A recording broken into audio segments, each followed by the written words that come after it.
So quick disclaimer as I talk about my all-star picks in the East. I'm not going to have Dwayne Wade on, even though he's pretty high in the fan voting. These are going to be the guys who I think should make it, so the actual vote has nothing to do with where I'm going to go with these. So we'll just know that first. We're going to start with the starting front court because it's very easy. Giannis is, of course, one of the guys there. The other one, Kawhi Leonard of the Toronto Raptors, and the third one will surprise nobody, Joel Embiid of the 76ers. I expect every human being on Earth to have these three guys for their East front court. It gets a little bit more interesting in the backcourt. I would say most would say that Kyrie should be one of the guys here, as his numbers line up pretty much with where they've been the past couple years, which still means he's one of the best dudes in the league. Now, the other backcourt spot is interesting. There are a few cases you can make. One is Kemba Walker, who's carrying the Hornets. Bradley Beal has made the Wizards still pretty interesting with John Wall out, I guess. And then we have Ben Simmons, who, for all of his struggles as a shooter and a free throw shooter, does a million other things well. You could make a case for all three of them, like I just said.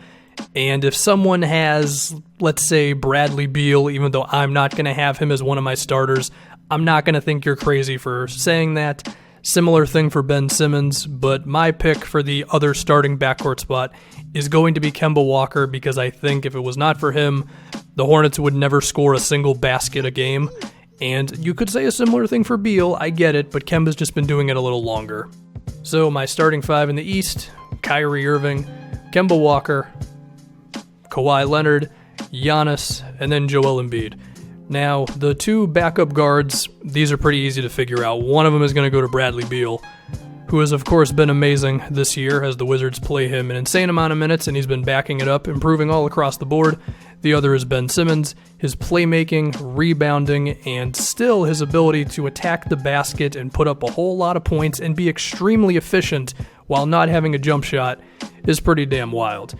Now we're going to move on to the backup front court positions. One of these has to go to Nikola Vucevic, who is carrying the Orlando Magic to potentially an 8th seed in the Eastern Conference. We'll have to see. Similar to Kemba Walker, if Vuce, or Vooch, whatever it is, was not on this team, I don't know if the Magic would score a single basket. His shooting has gone to a different level this year, combined with his post-game and his rebounding, which were always good. Whether he's on this team moving forward will be interesting, but that's not the topic of this video. The other front court player, Blake Griffin. The Pistons probably lost the Blake trade since they killed their salary and they lost a bit of the shooting that they still had. But it doesn't change the fact that Blake Griffin has been really damn good and could end up being on an all-NBA team when this year is done if he can stay healthy and all that. If the Pistons make the postseason, it's going to be because of him. Now, the final front court spot is very tricky. I'm going with Jimmy Butler. I'm giving the Sixers 3 players. I can 100% understand why you would not want Jimmy because of all of his antics this season, forcing his way out of Minnesota and the fact that it's been pretty awkward in Philadelphia so far. But when I go over to the other front court candidates, I just can't pick anybody over him. And now we're going to go down a lot of those names. John Collins has been pretty damn good for the Hawks, but I think Jimmy's just more valuable, especially because he's a ball handler on the offensive side of the floor. Andre Drummond's box score numbers look pretty normal, but he's regressed a lot on offense. His free throws are down, his playmaking is nowhere where it was a season ago. Al Horford has been very good lately, but his impact on both sides of the floor was not high enough for the first month to 2 months of this season. Miles Turner was really good in December, and it would be nice to see him have that aggressiveness more often, as he was around 16 points and 10 rebounds while still being a really good defender, but that hasn't been the case all season. I am going to steal a case from the great Kevin O'Connor, who said Domantas Sabonis, while being very good, does not play against starters enough. You can see that. I mean, Miles Turner's got like 500 minutes with the starting lineup. Sabonis is nowhere close to that. Then we've got Pascal Siakam, and I understand the case for the guy because he's been amazing for the Raptors, but when I compare him and Jimmy Butler as players, I just think the only real case you could make for Pascal over Jimmy is the stuff off the floor, and I just can't get myself to make that leap. I don't know what to tell you. I think Jimmy's just a better player. Brook Lopez's impact has been huge, but similar to the Siakam thing, Jimmy's just better. You could argue that Chris Middleton is the Bucks' second best player. his last couple of months have been a little rough after he started the season really well. So yeah, I think Jimmy's just better than all those guys, and I think he's been good enough with the Sixers to get in on one of these frontcourt spots. Now, I can picture somebody saying, well, how could you give the Sixers 3 guys in this? I mean, I don't really care about that mindset. If you got the players, you got the players, and they have 3 of the top, 20 dudes in the NBA. What do you want me to do? Now, we do have 2 more wild card positions. One of them is going to Victor Oladipo without much thinking on my part. Sure, he's been a little worse this season, at least as a scorer. His playmaking has actually been a tad better. But his defense has still been very good, and even a slightly worse than last season Victor Oladipo is still a hell of a player.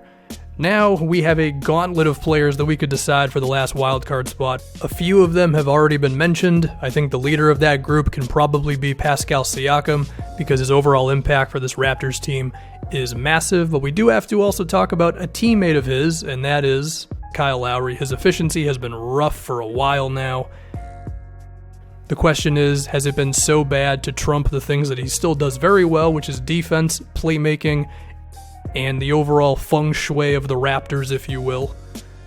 There is Malcolm Brogdon, who may be the second best Buck, maybe, kinda, sorta. His efficiency has been otherworldly this season, and I don't think he's missed a single shot yet. But if you do want to reward the Bucks with a second player, you could make the case for Bledsoe, who's just looking more alive this season than he has the past few years. And then, of course, to mention them one more time, Chris Middleton is very good, and Brook Lopez is as well. The one thing that holds me back on picking either of those guys is, I know they've been good, but how much of this is just that Giannis and Bud are such a perfect fit that this would have happened anyway, assuming that the players around Giannis were just competent? I think it's possible. And now we got to get to D'Angelo Russell, who has been kind of incredible for a while now. His last 10 to 15 games have been the best of his entire career. His efficiency is getting better every month, and he is shedding away the inconsistency label that has plagued him for his entire career. And I guess I could just mention Zach LaVine real quick. He's putting up some points because the Bulls need him to. That's cool. I don't think he has a real case because of his overall game. Anyway, I should probably make a pick here. I want you to know, I thought long and hard about D'Angelo Russell here, okay? Because he really has been that good over the past 10 to 15 games. Over 20 points, his efficiency has been out of this world, but of course, you can't ignore the entire year, and if I'm going to say guys like Chris Middleton have been a little worse lately, then I have to say D'Lo, to open up this season, was still kind of meh, inconsistent, occasionally awesome, occasionally forgettable, and that does matter when we are picking all-star teams. I think I'm going to go with the boring pick of Pascal Siakam.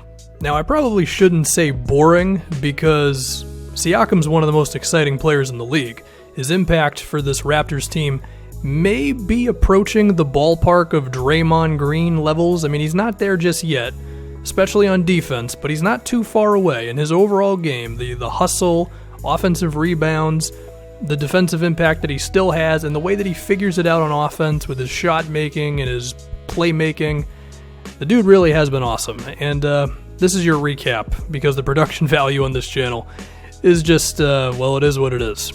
Anyway, I'm done.